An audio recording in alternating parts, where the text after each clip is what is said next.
سڵاو قوتابیانی ئازیزی پۆلی دوانزە ئەمڕۆ لەگەڵ بابەتێکی نوێ لە یونیتی 6 پێتان دەگەمەوە کە بابەتی relative clause with relative full and reduced relative clauses کە نیمچەڕستەی پەیوەندی تەواو و نیمچەڕستەی کورتکراوە.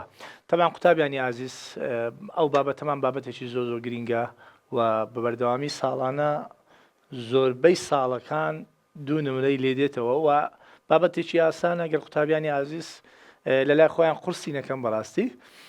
ئێستا ئێمە دێن هەم باسی دەکەین و هەم کۆمەڵێک پرسیاری وزاریش شیکار دەکەین لەسەر ئەو بابەتێکی گرینگە لەگەڵم بن قوتابیانی ئازیز. طبعا full and reduced relative clause واتە نیمچەڕستەی تەواو و نیمچەڕستەی کورتکراوە. نیمچەڕستەی تەواو کاتێک دەڵێن full relative clause and reduced relative clause واتە نیمچەڕستەی کورتکراوە. ئەگەر بین سەرەتا پێناسەی بکەین. طبعا نیمچەڕستەی پەیوەندی یان نیمچەڕستەی تەواو و کورتکراوە ئەوانە زانیاری گرنگمان دەدەنێت دەربارەی نیمچەڕستەی سەرەکی کە هەیتمان لە بەشی یەکەمە. کەواتە full and reduced relative clause ئەوانە زانیاری گرنگمان دەدەنێت دەربارەی ڕستەی سەرەکی.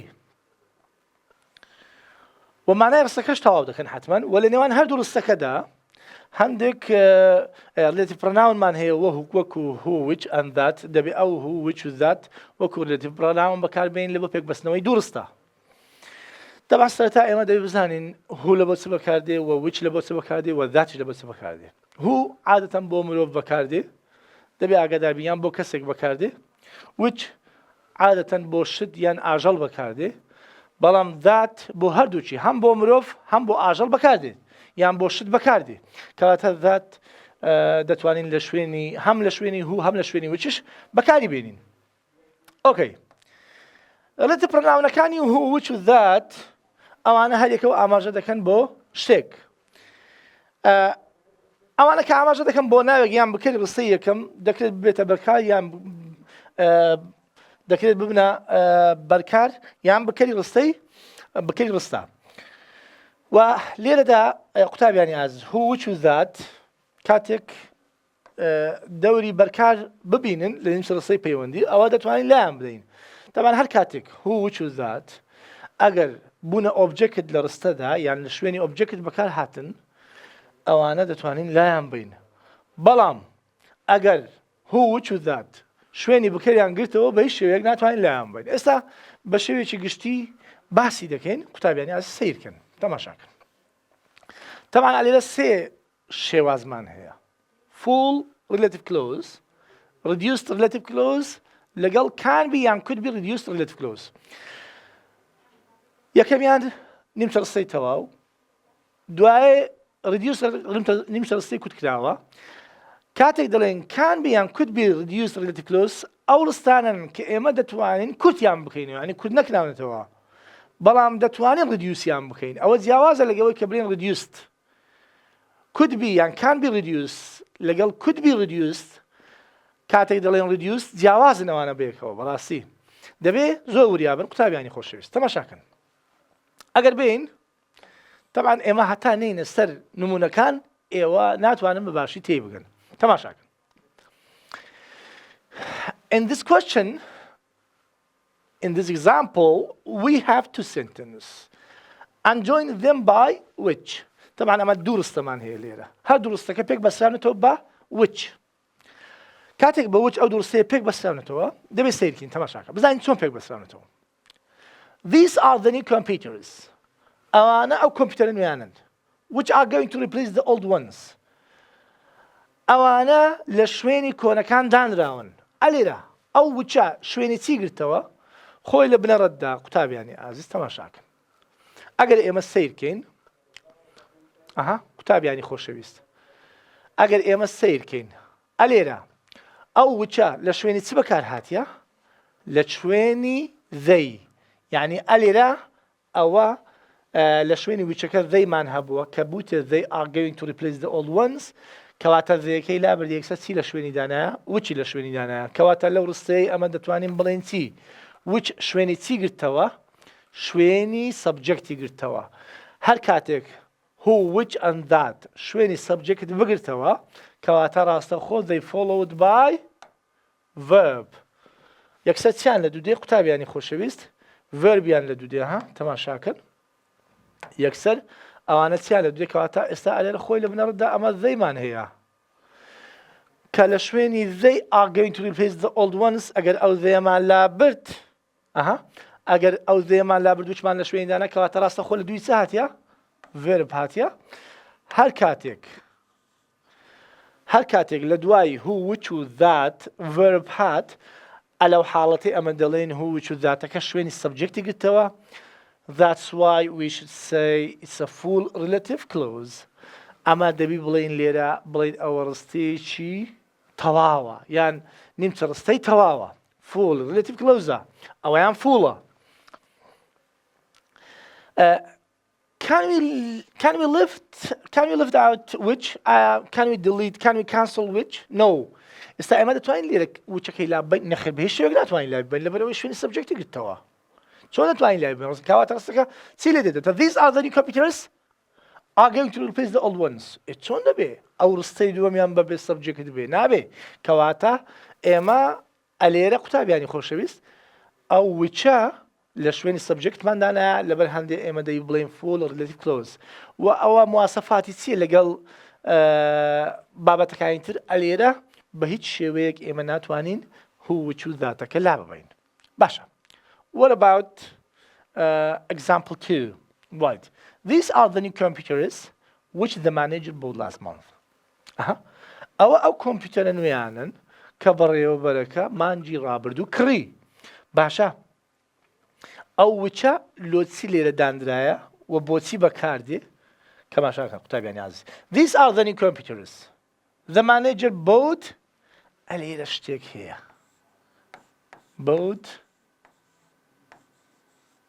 bought them last month کەواتە ئەلێرە themمان هەبووە بۆیە ئەو themەمان لابردیە وچماندانە کەواتە ئەو وچە شوێنی چی گرتەوە قوتابیانی خۆشەویست ئەوەیان دەبتە چی ئەوەیان دەبتە ئۆبجێکت دەبتە ئۆبجێکتی ڕستەکەی لەبەر هەندی ئێمە ئەلێرە چی دەتوانین پێی بڵێن دەتوانین بڵێن can be reduce ئێستا ئەو ڕستەیە دەتوانرێت بکرێتە کورد بکرێتەوە ینی دەتوانرێت کورد بکرێتەوە can be یان could be reduce دەتوانین ئێستا ئەو ڕستەی کورد بکەینەوە لۆ دەتوانین کوردی بکەینەوە because which we use instead of object لەبەر ئەوەی ئەمە whichمان لە شوێنی object بەکارهێناوە when we use who which and that instead of object you can delete you can cancel تۆ دەتوانی you can reduce تۆ دەتوانی لای ببەی ئێستا ئەمە دەتوانین لای ببەین هیچ کێشەمان نییە ڕێک ئێمە دەتوانین قوتابیانی خۆشەویست لای ببین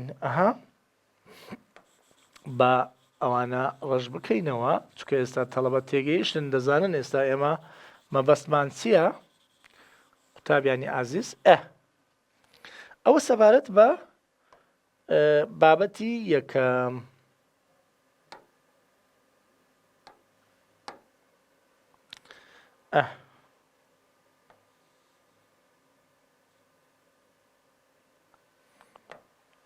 باشە which the manager bought last month ئەویان can be reduced هێشتا reduceمان نەکردیە and it's an optional ئەوە optionaلیشە ئێمە دەتوانین ئێستا وچەکەی لا ببین و دەتوانین داشی بنین هیچ کێشەمان نییە کەواتە ئەگەر هەتا هو وچەکەی تیابێ ئەوە دەتوانین بڵێن can be یان could be reduced okay what about this example these are the new computers the manager bought last month this is reduced relative clause بەڵام ئەوەیان reduced relative clause not can be and could be reduced ئەوەیان reduce کرایە یعنی کوت کرایەوە تەواو کەواتە ئەلێرە چی لابردیە قوتابیان هو وچەکەی لابردیە خۆی لە ڕاستیدا وچەکە لێرەیە بەس وچەکەی چی لێ کردیە وچەکەی لابردیە which the manager bought last month ئەلێرە وچەکەمان هەیە بەڵام وچەکەمان لابردیە لەبەر هەندێک ئەمە بەوەی دەڵێن reduced relative clause ئێستا بابێم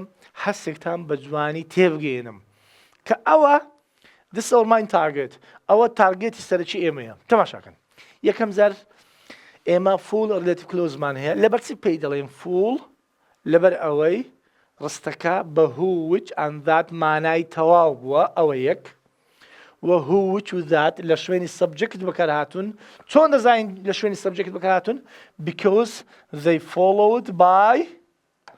because they followed by verb لەبەر هەندێ لەبەر ئەوەی ئەوانە ڤێربیان لە دوو هاتیە هووچ و ذات ئەگە ڤێربیان لە دوو هات کەواتە لە شوێنی سەبجەکت بەکارهاتون هەر کاتێک لە شوێنی سەبجەکت بەکارهاتن ئەو پێی دەڵێن forwarded clause و لەبەرچی پێی دەڵێن فول لەبەر ئەوەی بە هووچەکە مانایەکەی تەواو ئەگە هووچەکەی لابێ مانایەکەی تێک دەچی کەواتە ڕستەکە هیچ مانای نابەخشی لەبەر هەندێ ئەوەیان فوڵە ئەدی ئەوەیان چییە؟ نمونەی دووەم can be یان could be reducer دەتوانین کورتی بکەین یعنی کورت نەکرایتەوە بەڵام دەتوانین کورتی بکەیەوە لە چه حاڵەتێک ئێمە دەتوانین کورتی بکەینەوە ئەگەر هووچ و ذاتەکە شوێنی چیان گرتەوە بابەجیان ئۆبجەکتیان گرتەوە ئۆبجەکتی چێن دەرێ ئۆبجەکتی ناو ڕستەکەی the manager bought چی bought them ئەلێرە زێمەکمان هەیە کەواتە ئەو هووچە زێمەکەی لا بردە هووچەکەی لە شوێنی ویدانایە کەواتە ئەگەر سەیتین قوتابیانی ئازیز ئەگەر زێمەکە بەو شێوازەیە لە دوای ڕاستە خۆ چ هاتیە ها they followed by subject هووچ ئەگە هەر کاتێک سەبجەکتی لە دوو هات لە دوای ئەو verb complement هات لەو حاڵەتەی ئێمە دەتوانین بڵێن can be reduced دەتوانین کورتی بکەین یعنی کورت نەکرایتەوە بەڵام تۆ دەتوانی کورتی بکەیەوە ئەوە ئەو جۆرەیە کە ئێمە دەتوانین کورتیان بکەینەوە چەند جیاوازن ئەویان they followed by verb ئەوە verbi لە دواتیە but this one followed by subject بەڵام ئەویان سەبجەکتی لە دواتیە ئەدی لەسەر حاڵەتێک دەتوانی بڵێ reduce the relative clause کاکە کورت کرایتەوە تەواو لەو حاڵەتە کە هووچەکەت لابرد ئەگە هووچەکەمان لابرد ئەوە کەواتە کورت کرایتەوە قوتابیانی ئازیز ئاگادار بن باشە بابا ئەلێرە نمونەی دووەمان هەیە تەماشاکە there's the manager who bought the new computers بەڕێوەبەرێک هەیە who bought the new computers کە ئەو کەسەیە یعنی کەواتە there's the manager he bought the new computers کە کۆمپیوتەر نوێیەکانی کڕیوە کەواتە ئەو هووە لە شوێنی چ بەکارهاتووە لە شوێنی سەبجەکت کە سەبجەکتەکەمان چییە هیە سەبجەکتەکەمان چییە قوتابیانی ئازیز هیە ئاگاتان لەو نمونەی شەوی بەڕاستی گرینگە ئەلێرە ئەوە هیە he bought the new computers ئەو هیە لە شوێنی چ بەکاتیە the manager بەڵام هیەکەی لابردی ڕاستەخۆ هووچی لە شوێندانایە کەواتە ڕاستەخۆ هووچەکە چیان لە دوو هاتیە ڤێربیان لە دوو هاتیە هەر کاتێک هووچ ڤێربی لە دوو بێ کەواتە ئەوە فوڵە چونکە هووچەکە ڤێربی لە دوو هاتیە بەڵام ئەگەر there's the manager who the company asked to buy the new computers کە کۆمپانیاکەی داوای لێ کردو کە کۆمپیوتەر نوێیەکان بکڕێ ئەویان can be reduced ینی reduce نەکرایە لەبەر ئەوەی they followed by subject ئەوان شوێنی ئۆبجەکتی گرتووە شوێنی ئەو هووە شوێنی ئۆبجەکتی گرتووە لەبەر هەندێ سەبجەکتی لە دوو هاتیە ئەو جۆرە ڕستەیە کە هووچەکەی تێدایە و سەبجەکتیشی لە دوو هاتیە لەوانە دەتوانین بڵێن can be reduced ئەو جۆرانن کە ئێمە دەتوانین کورتیان بکەینەوە یعنی کورت نەکراونێتەوە بەڵام دەتوانین کورتی بکەیەوە لەبەر ئەوەی سەبجەکتیان لە دوو هاتیە بەڵام ئەوە ڤێرب ناتوانین کورتی بکەیەوە ئایا ئەو هووە لە شوێنی چ بەکارهاتیە the company asked him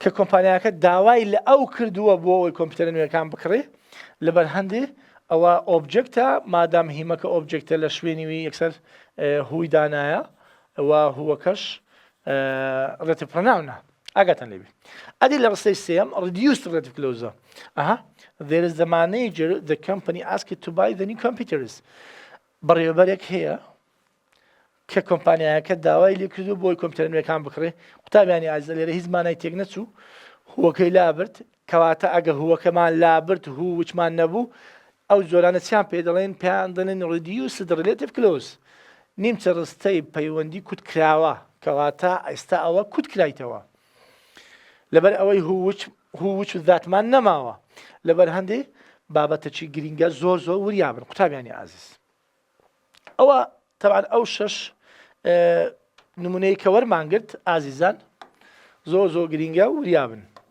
ئێستا بین بزانین چی تێبینی ترمان هەیە طبعا ئەوانەی کە گوتمان تازە هات بەو شێوازەیە کە ئێمە دەڵێن هووش ذات ئەگە ڤێربی لە دوو هات ئەوە دەبێتە فوڵ و ئەگە سەبجەکتی لە دوو هات بکەر سەبجەکت ئەگە لە دوای بکەر سەبجەکت هات ئەوە دەبتە ریدیوس دەتکلۆس واتە لەم حاڵەتە دەتوانی هووچەکە دابنین وان ئەگەر لایەن بین ئاساییەوە دەبتە ریدیوس. قوتابیانی ئازیز ئەلێرە کۆمەڵێک ڕستەمان هەیە کۆمەڵێک نمونەمان هەیە بزانین ئەوانە هەر بەو شێوازە کە ئێمە خۆمان دەتوانین باسی بکەین بابێن باسییان بکەین ینی بزانین کامیان ریدیوسە کامیان کانبی ریدیوسە کامیان فوڵە. The first one, room 101, is the room which is used for most meetings with visitors. ئەلێرە ها قوتابیانی ئازیزەکە تەماشا بکەین لە دوای هووچەکە چه هاتی ڕاستەخۆ verb to be هاتی هەر کاتێک verb to be هات ئەوە دەبتە چی ئەگە verb to be هات ئەوە دەبتە فوڵ. ئێستا کەواتە ڕستەی یەکەمان قوتابیانی خۆشەویست چ جۆرێکە ڕستەی یەکەمان فوڵە ڕستەی یەکەم فوڵە ئازیزان تەماشاکەن قوتابیانی خۆشەویست سیرکەن ڕستەی یەکەمان چییە؟ ڕستەی یەکەمان فوڵە لەبەر ئەوەی ڕاستەخۆ they followed by verb هووچەکە ڕاستەخۆ ڤێربیان لە دواتیە. ئەدی باشە ڕستەی دووەم it's the room which Dr. Dyson is using to talk to the students. لە دوای هووچەکە ڕاستەخۆ چ هاتیە سەبجەکت هات هەر کاتێک لە دوای هووچەکە سەبجەکت هات ئەویان can be and could be reduced. What about the third one? The help desk advisors are the people who customers contact for IT advice. ئەلێرە لە دوای هووچەکە دیسان چ هاتیە customers is this subject right they followed by who ئەوانە لە دوای هو هاتووە هەر کاتێک لە دوای هووەکە subjectمان هەبوو ئەوەشیان can be reduced. And also we have another example they are the technical experts who can deal with the most IT problems by on the phone. طبعا this one also we have a verb after who and that ئەلێرەش هەروەها لە دوای who دیسان verb هاتووە کەواتە ئەوەشیان فوڵە ناتوانین بڵین can be reduced لەبەر ئەوەی verbi لە دواتیە ئەوەشیان هەر فوڵە لەبەر ئەوەی verbi لە دواتیە. ئێستا قوتابیانی عزیز با بینە سەر هەندێک پرسیاری وزاری کە زۆر گرینگە بۆ قوتابیانی خۆشەویست دەبێت زۆریش وریابن ئەوجا ئێمە عادەتەن لە پرسیاری کۆتایی ڕاپێدادەین باش نییە یان لەو پرسیارانەوە پرسیاری نوێیەم. For example 2022 second attempt we have this question. طبعا ساڵی 2022 خولی دووەم ئەو پرسیارەمان هەبوو بزانین پرسیارەکە چی دەڵێ وە چۆن باسی بکەین وە چۆن شیکاری بکەین پرسیاری لەم شێوازە. Choose the one that could be changed to reduce the relative clause. دەرێ ئەویان هەڵبژێرە کە ئێمە دەتوانین could be changed دەتوانین بیگۆڕین لە بۆ reduced relative clause. قوتابیانی عزیز یعنی reduce نییە بەڵام تۆ دەتوانی بیکەی reduce. Okay. A. The modern Olympic Games which take place every 4 years were first held in 1896. طبعا على قوتابياني عزيز we have comma. When we have comma this is extra information right and also after which we have verb. هەروەها لە دوای وچەکە verb مان هەیە کەواتە ئەویان بە هیچ شێوەیەک ئێمە ناتوانین بیکەینە ینی بڵین could be یان can be changed to reduce the relative clause بە هیچ شێوەیەک ناتوانین کورتی بکەینەوە. و B دەڵێت this is the manager who takes his responsibilities very seriously. طبعا ئەلێرە لە دوای هووەکە چ هاتیە ڕاستەخۆ قوتابیانی عزیز verb هاتیە هەر کاتێک لە دوای هووەکە یان وچەکە یان ذاتەکە ئەگەر verb هەبوو وەکو ئەو ڕستەیە ئەوە verبە ئەوە بە هیچ شێوەیەک ئێمە ناتوانین لای ببین لەبەر ئەوەی چ زۆرەکە ئەوە قوتابیانی عزیزەوە چ زۆرەکە ئەوەیان فوڵە ئەو جۆرە ڕستەیە ئێمە دەبێ بڵین فوڵە لەبەر هەندێ تەماشاکەن ئازیزان لە دوای هووەکە ڕاستەخۆ تێک ساتیە کەواتە ئەوەیان فوڵە ناتوانین هووچەکە لا ببین یان هووەکە لا ببین. C. The men who live on the island are very friendly. ئەو پیاوانەی کە لەسەر دوورگەکە دەژین زۆر هاوڕێیانن زۆر برادرانن لە دوای هووەکە دیسان چیمان هەیە قوتابیانی عزیز ڤێربمان هەیە هەر کاتێک ڤێربت هەبوو لە دوای هوو وچ دات بە هیچ شێوەیەک ناتوانانی هوو وچ داتەکەی لا ببەی دی the house that Jack built ئەو خانوویە کە جاک دروستی کردووە یان بنیاتی ناوە باشە ئەلێرە چیمان هەیە ئەوە لەتی پڕناونەکەیە کە ذاتە بەڵام لە دوای ذات چاهاتیە سەبجەکت هاتیە کەواتە ئەوە شوێنی ئۆبجێکتی گرتەوە ئۆبجێکتەکە لە چێیە Jack built the house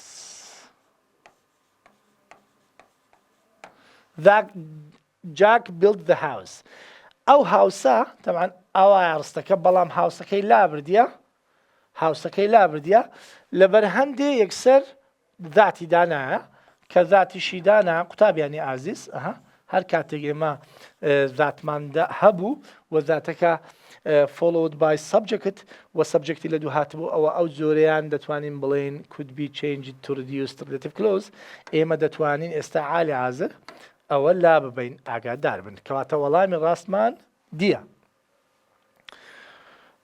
What about this question? This is the video to show you. 2023 first attempt 2023 خولی یەکەم هات بۆ پرسیارە.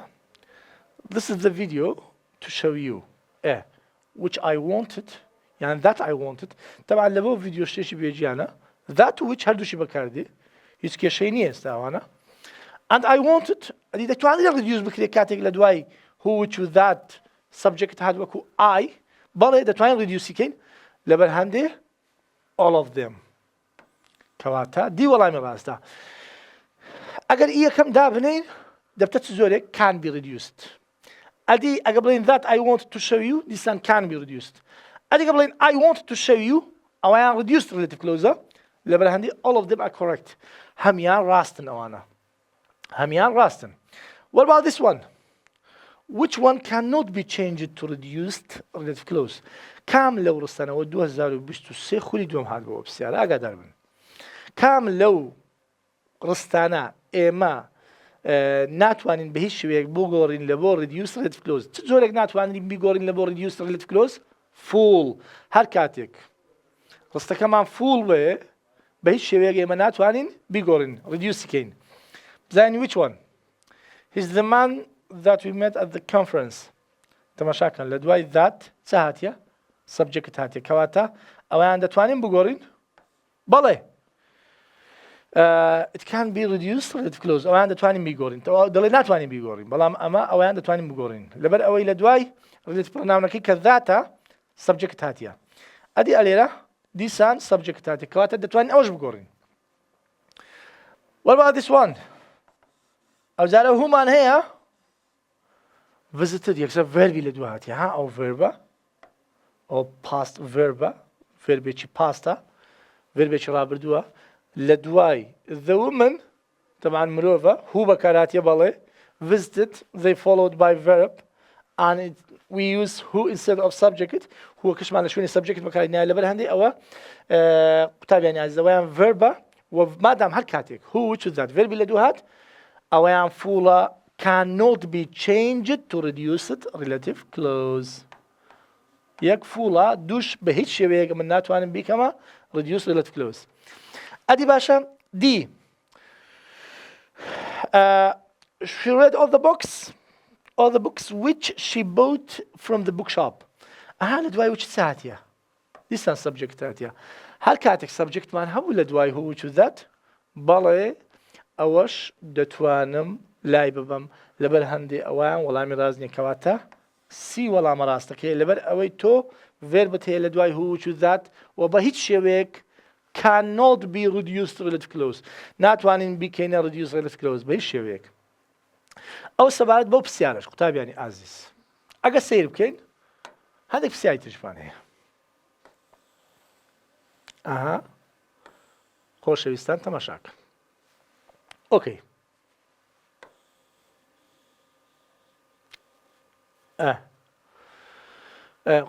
ئازیزان سیرکن ئەو چوار پرسیارە کە تازن بەڕاستی یعنی 2024 خولی یەکەم خولی دووەم و 2025 خولی یەکەم خولی دووەم پرسیارەمان هەبوو کەواتە هەم لە 2024 هەم لە 2025 بە بەردەوامی ئەو بابەتە پرسیاری لێ هاتەوە کەواتە بەڕاستی بابەتەی گرینگە. These are the new computers which the manager bought last month. ئەلێرە پڕناونەکەمان وچە چی لە دوو هاتی قوتابیانی ئازیز subject. لە دوای ویش یەکسەر چ هاتیە؟ یەکسەر verb هاتیە. بزانین چمان بەهێ دەڵێ. In this sentence the underlying relative pronoun لەو ڕستەیە underlying relative pronoun ئەو relative pronounی کە هەیتمان ئەگەر کە خوێنی بەژێردا ئەوەی کە هێڵی بەژێردا هاتووە چ جۆرێکە؟ is the object of the relative clause. B. Can't be left out. Is necessary. Is the subject of the relative clause. تەماشاک دەرێ کام لەوانەیە. ئەگەر سەیری ڕستەکە بکەین which لە شوێنی چی بەکار هاتیە لە دوای چی بەکار هاتیە subject هاتیە. ئەگەر subject لە دوای هو which that هاتبوو کەواتە ئەو هو which ذاتی کە بەکار هاتووە شوێنی objecti گرتەوە کەواتە is the object of the relative clause. لەو حاڵەتەی وچەکە دەبتە objecti relative clause-ەکەی کەواتە ئەی وەڵامی ڕاستە هەتا ئێرە بزانین B ئایا ڕاستە یان ڕاست نییە؟ can't be left out ناتوانین لای بین نەخێر دەتوانین لای بین. ئێستا which ئەگەر لاشی بین زۆر ئاساییە لەبەر ئەوەی سبجەکتمان هەیە لە دوای وچەکە هیچ کێشەی نییە لە دوای verb کۆمپلیمنتمان هەیە کەواتە مانای ڕستەکە تێک ناچی دەتوانین لای ببین کەواتە B نەخێر هەو نییە. is necessary پێویستە پێویست نییە ئۆپشنەڵە ئەسڵەن ئێمە دەتوانم لای ببم کەواتە بە نەبوونی وچش مانای ڕستەکە تەواوە. D is the subject of the relative clause نەخێر سبجەکت نییە وتە سبجەکتی لە دوای هاتیە objectە کەواتە ئەوەشان هەڵەیە تەنها ئەی وەڵامی ڕاستە ئاگادار بن. ئەو جۆرە پرسیارەمان هەیە بەڕاستی لە چه حاڵەتێکی باشە who which that دەبنە is necessary لە full تەنها لە full is necessary هەر کاتێک ڕستەکەمان full بێ ئەوە necessaryە پێویستە بەڵام ئەگەر full نەبێ unnecessary پێویست نییە و ئێستا ئالێ دەتوانین شەش کەش بکەین. can be reduced relative clause ئەوان دەتوانین کوتیش بکەینەوە لەبەر ئەوەی لە دوای subject هاتیە هیچ کێشەی نییە. What about this question? Choose the one that can be changed to reduce the relative clause. دیسان دەڵێ ئەویان هەڵبژێرە کە تۆ دەتوانی کوتی بکەیەوە تۆ دەتوانی reduce کەی. The man who drove the truck was my cousin. ئەو پیاوەی کە تڕەکەکە لێ دەخوڕێ ئامۆزامە باشە لە دوای هوی چ بەکارهاتیە قوتابیانی ئازیز verb ئەم پێم گوتم verb لە دووی هات ئەوە فوڵە بە هیچ شێوەیەک ناتوانێ reduce کەین غەڵەتە. The person who wants to talk to you is outside. لە دوای دیسان لە دوای هوی چ بەکارهاتیە قوتابیانی ئازیز دیسان verb هاتیە مادام verb هاتیە ئەوانە دەبنە subject هەردووچیان کە بوونە subject ئەوانە دەبنە full لەبەرچی they are necessary to complete the meaning of the sentence چکە ئەوانە پێویستن لە بۆ تەواوکردنی مانای ڕستەکان fullن هیچ کێشەی نییە هیچی لێ زیاد نییە. and the woman who lives next door is a doctor. ئەو ئافرەتی کە لە خانووەکەی لە تەنیشت خانووی تۆیە دکتۆرە باشە لە دوای هیچ چ بەکارهاتیە قوتابیانی ئازیز lives دیسان verb هاتیە مادام verb هاتیە دووبارە ئەویش هەر فوڵە کەواتە can be یان could be changed to reduce relative clause. and the boy that I met was nervous. ئەلێرە subject هاتیە جیاوازە ئاگاد لێبی ئەلێرە هەر کاتێک لە دوای who which was that subject هات ذات گوتمان لە شوێنی مرۆڤ لە شوێنی شتیش بەکاردێت لە شوێنی ذێکە زەبۆیەکەی یعنی ذات بەکار هاتووە و ئاساییە that I met him was nervous. ئەلێرە ڕاستە خۆ لە دوای ذاتەکەی چ بەکاردێت subject بەکاردێت هەر کاتێک لە دوای who which was that subject هات تۆ دەتوانی لای ببای کەواتە وەڵامە ڕاستەکەمان دیە کە ئێمە دەتوانین ذاتەکەی لا ببین چکە مانای ڕاستەکەی هەر تەواوە یعنی ئەگەر بڵێ the boy I met was nervous. Well, this last two questions. ئەدی دەربارەی ئەو دوو پرسیارەی کۆتایی باشە ئەگە بین دەربارەی ئەو دوو پرسیارەی کۆتایی قسە بکەین تەماشاکەن ئازیزان ئەها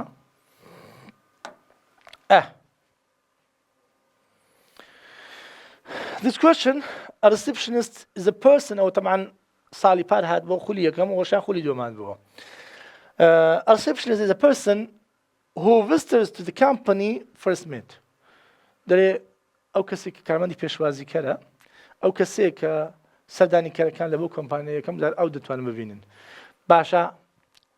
What about question? The underlined part of the sentence ئەو بەشەی ڕستەکە کە هێڵی بەژێردا هاتووە چییە؟ is a reduced relative clause. أو reduced relative clause يعني reduce كرايا.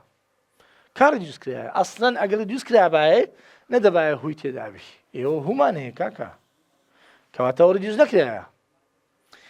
is a full relative clause. أو يعني فولة. زين فولة. Who visitors to the company first meet. أو كسيكا visitors to the company. سەردانی کارەکان لە بۆ کۆمپانیا دەتوانن بیبینن ئەلێرە ڕاستە سەبجەکتی لە دوو هاتیە بەڵام هەموو ڕستەیە کە هووچ و ذاتی تێدایە بەڵێ دەبتە فوڵیش یعنی هەم فوڵە هەم کان بی ڕیدیوسە زۆر ئاساییە ئەوەش فوڵە بەڵێ کەواتە بی ڕاستە بەڕاستی can be changed to reduced بەڵێ دەتوانین change reduce بکەین یعنی reduce بکەین کورتشی بکەینەوە لەبەر ئەوەی سەبجەکتی لە دوو هاتیە یعنی هەم فوڵە هم دەتوانی reduce بکەی يعني هەر کاتێک ڕستێکمان هەبوو can be and could be changed to reduce relative clause دەبتە فوڵش ئاگاتان لێبێ ئەو پرسیارە طبعا پرسیارێکی گرینگە و زۆر کەس تووشی هەڵەبوون لەو پرسیارەی کەواتە ئێمە دەتوانین بڵێن هەموو ڕستەکان ئەوانە فوڵشن و هەم can be changed to reduce relative clause both B and C هەردووچی ڕاستە تەبان بەڵام ئەمە لە منهەجی خۆمان بە شێوەیەکی گشتی بەڕاستی وامان باس کردووە کە ئەوانە تەنها دەتوانین بڵێن can be and could be reduced relative clause زۆر بە کەمی ئاماژەمان بە full relative clause کلیە لەبەر هەندێ ئەمە دەڵێن لە سە حاڵەتێکی فوڵە لەو حاڵەتەی فوڵە کە verbi لە دوو هاتیوی نەک سەبجەکتی لە دوو هاتیوی بەڵام بە شێوەیەکی گشتی ئێمە دەتوانین بڵێن فوڵە بەڵام وەکو مەنهەج تەنها دەتوانین بڵێن can be changed to reduce relative clause باشە In which of the following sentences the relative pronouns is the object of the relative clause طبعا ئەو وەڵامی ئەو پرسیارە دیە بە گوێرەی ئەو وەڵامانەی کە وەزارەتی خۆمان وەزارەتی پەروەردە دای بە ئێمە کە بەڵێ دیە کەواتە B and C are correct لە پرسیاری پێشەوە In which of the following sentences the relative pronoun is the object of the relative clause دەر لە کام لە وڕستانەی خوارەوە relative pronounەکە بۆتە چی بۆتە objecti بۆتە object بزانین لە کامیان بۆتە object لە چ حاڵەتێکی بۆتە object لەو حاڵەتەی هو وچ زاد دەبنە object ئەگەر چیان لە دوو بێ subjectiان لە دوو بێ ئاگادار لێبێ Okay she ate the cake that Mary baked Mary this is subject right Mary This is subject. باشە قوتابیانی خۆشەویست. خۆ ماری چییە؟ ماری سەبجەکتە. ذاتیشی لە پێش هاتیە. کەواتە ماری سەبجەکتەکە لە دوای ذاتەکە کەواتە ذات لێرە دەوری چی بینیوە؟ دەوری سەبجەکتی نەبینیوە. ئەی دەوری چی بینیوە؟ کەواتە دەوری ئۆبجەکتی بینیوە. هەر کاتێک دەوری ئۆبجەکتی هەبوو هەر کاتێک دەوری ئۆبجەکتی هەبوو who which and that دەوری ئۆبجەکتمان هەبوو ئەگەر بوو ئۆبجەکت کەواتە ئۆبجەکتەکە لە چێن دەدەم Mary baked the cake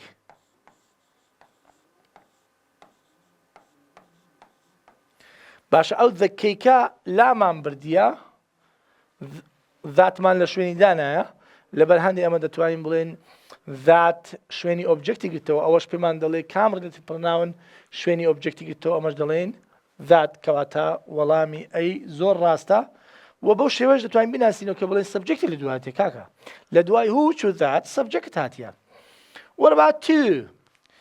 B why B is wrong لەبەر چی B غەڵەتە بزانین The receptionist is someone who answers phone calls to the company لە دوای هوچ بەکار هاتیە قوتابیان answers verb هاتیە باش ئەگە ڤێرب هات بکاتە شوێنی چی گرتەوە who which that subject کەواتە ئەویان چ زۆرێکە فوڵە مادەم شوێنی سەبجەکتی گرتەوە بە هیچ شێوەیەکەوە ناتوانین بڵێنەوە شوێنی ئۆبجەکتی گرتەوە نەخێر شوێنی سەبجەکتی گرتەوە چونکە لە دوایوی ڕاستەوخۆ ڤێرب هاتیە ئازیزان ڕاستەوخۆ ڤێرب هاتیە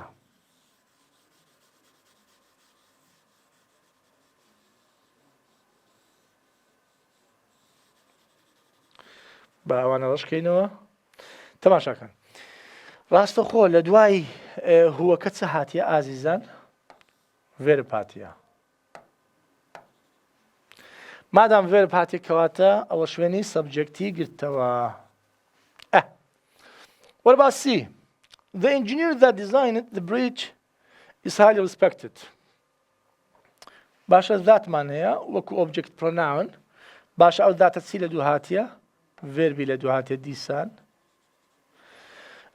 کەواتە ذات چیە خۆی سەبجەکتە شوێنی سەبجەکتی گرتەوە لەبەر هەندێمە ناتوانین بڵین وەڵاوە وەڵامی ڕاستەوە ئۆبجێکتە نەخێت بە هیچ شێوەیەک چونکە ذات و هوچ ذات شوێنی سەبجەکتیان گرتەوە and the last one I had a friend who could speak 5 languages تەمان لە دوای هو دیسان ئۆبجێکت پرناونەکەمان چ هاتیە قوتابیانی عزیز ڤێرب هاتیە باشە هەر کاتێک گوتمان لە دوای هوچ و ذات ڤێرب هات بکاتە فوڵە مادام فۆڵیش بوو کەواتە شوێنی سەبجەکتی گرتەوە لەبەرەوەی ڤێربی لە دوو هاتیە و ئەلێرش پێمان دەڵێ دەبی شوێنی ئۆبجێکتی گرت بێتەوە لە ناو ڕستەکە تەنها ئەی کە سەبجەکتی لە دوو هاتیە و خۆی بۆتە ئۆبجێکت یان شوێنی ئۆبجێکتی گرتەوە ذاتەکە کەواتە تەنها ئەی ڕاستە قوتابیانی ئازیز ئەوڕۆ بابەتێکی زۆر گرنگ بوو باسمان کردی ئینشاءڵڵا قوتابیانی خۆشەویست هەوڵ بدەن دوو دەرەجەی خۆتان لەو بابەتەی لەدەست نەسێ چکە بەڕاستی زۆر ئاسانە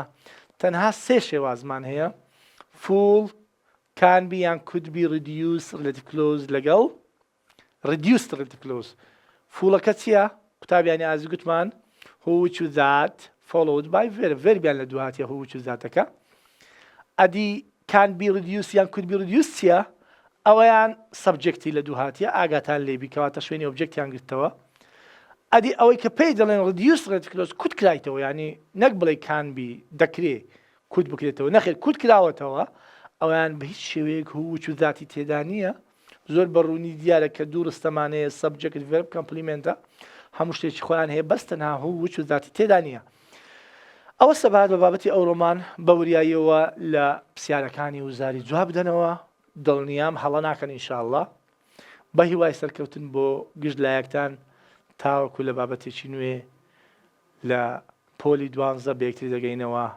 هەموو ڕۆژێکتان باش بە هیوای نمرەی بەرز بۆ گشت لایەکتان زۆر سپاس